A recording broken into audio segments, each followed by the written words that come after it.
بسم اللہ الرحمن الرحیم نحمدہ ونصلی علی رسولہ الکریم اما بعد۔ روزے کی حالت میں قے ہو جائے تو اس سے روزہ ٹوٹتا ہے یا نہیں ٹوٹتا؟ اس مسئلے میں تفصیل ہے۔ بہت سی صورتیں ہو سکتی ہیں قے کی۔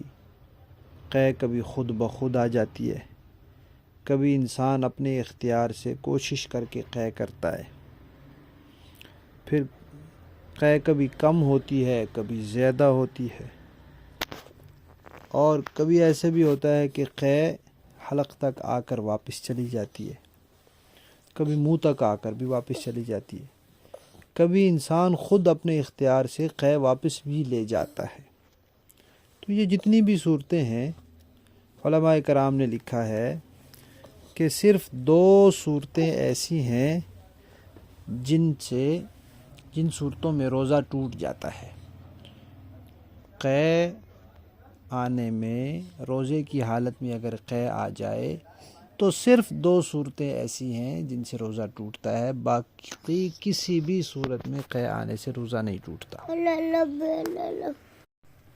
پہلی صورت یہ ہے کہ انسان اپنے اختیار سے خود جان بوجھ کر قے کرے، اور وہ قے بھی خوب ہو، یعنی اتنی ہو کہ اگر ایک ہی دفعہ آئے تو منہ بھر جائے، اتنی قے ہو، منہ بھر کے قے ہو، تو ایسی صورت میں روزہ ٹوٹ جاتا ہے۔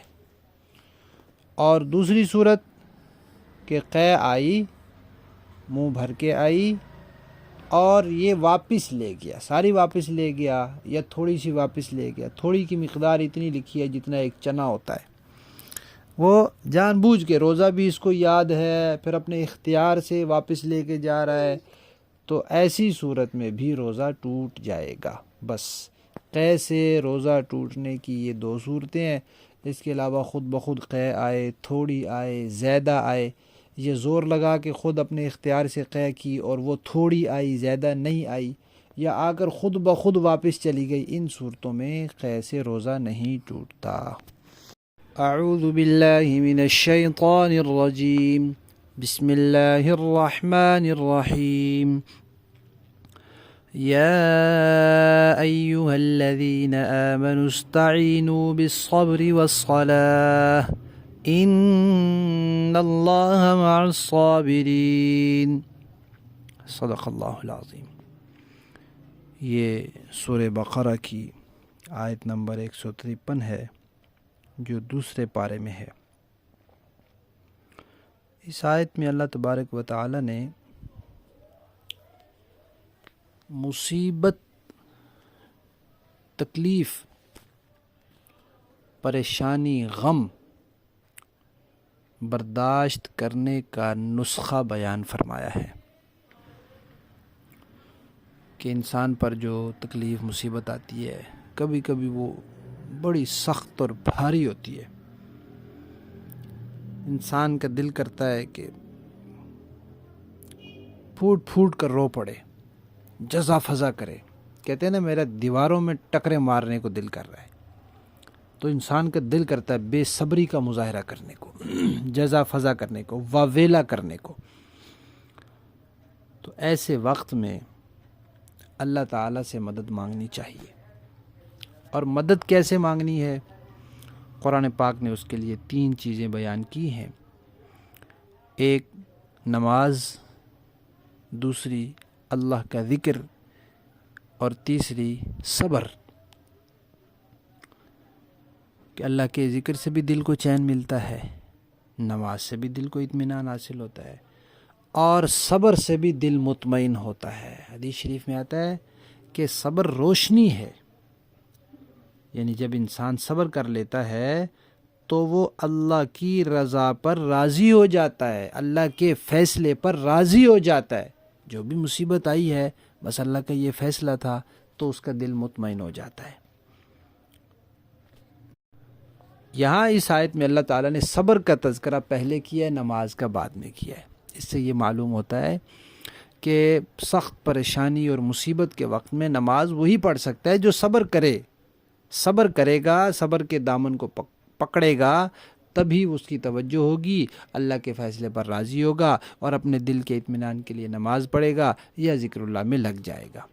تو یہ نسخہ صبر ہے، بڑی بھاری سے بھاری، سخت سے سخت مصیبت، پریشانی، تکلیف کو برداشت کرنے کا نسخہ صبر ہے۔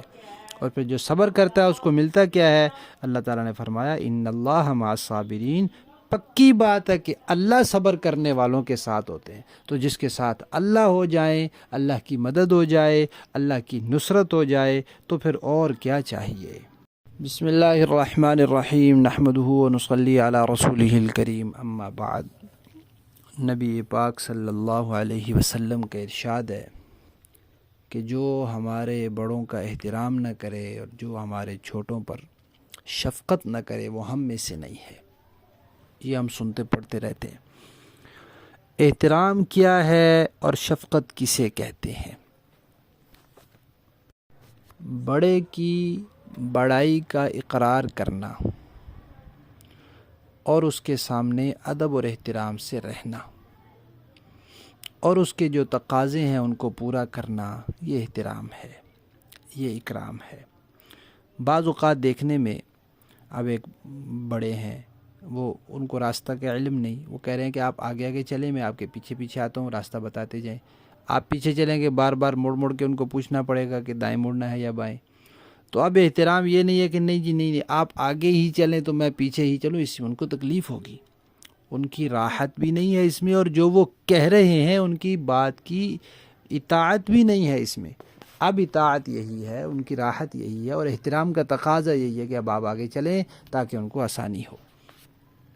تو موقع محل کے مطابق احترام کی صورت بعض اوقات بدل جاتی ہے۔ اسی طرح شفقت ہے۔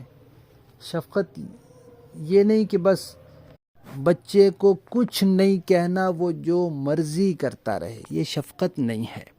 شفقت کیا ہے؟ بچے کے ساتھ ایسا رویہ اختیار کرنا جو اس کے حق میں بہتر ہے، یہ شفقت ہے۔ اب بچے کو نماز کے لیے ڈانٹ کے بھی کھڑا کر دینا، یہ اس کے ساتھ شفقت ہے۔ غلط کام سے بچے کو زبردستی روک دینا، یہ اس کے لیے شفقت ہے۔ کسی جرم سے باز رکھنے کے لیے بچے کو مناسب سزا طریقے سلیقے سے دینا، یہ بچے کے ساتھ شفقت ہے۔ بعض لوگ دوسروں کے بچوں کو پیسے دیتے ہیں یا کوئی چیز دیتے ہیں اور والدین کے علم میں نہیں ہوتا، والدین کو اطلاع نہیں ہوتی، تو اس طرح بچوں کی عادت خراب ہوتی ہے۔